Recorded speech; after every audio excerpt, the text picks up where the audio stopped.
Syederalun tumpukan sampah di dekat jembatan Rangka Baja ke Desa Malanga Biren dikeluhkan warga karena telah menyumbat saluran dan menimbulkan beragam penyakit. Di mana tumpukan sampah umumnya produk plastik.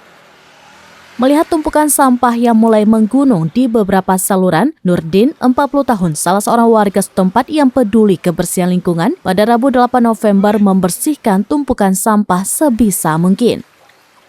Pria paruh baya tersebut hampir setiap hari dengan menggunakan kayu menyingkirkan sampah-sampah yang terlihat di permukaan.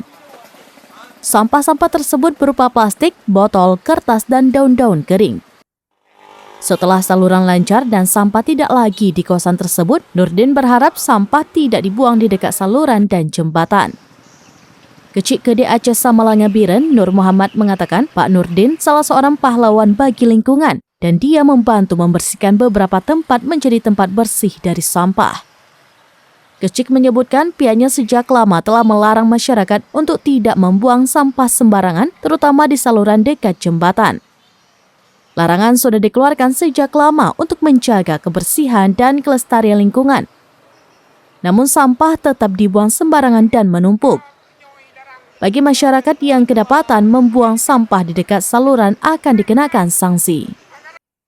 Dari Biren, Yusmandin Idris, Serambines.com. Demikian informasi terkini, Syederalun, saksikan terus beragam informasi lainnya. Jangan lupa like dan share seluruh akun Serambines.com. Download Tribun X sekarang, menghadirkan lokal menjadi Indonesia.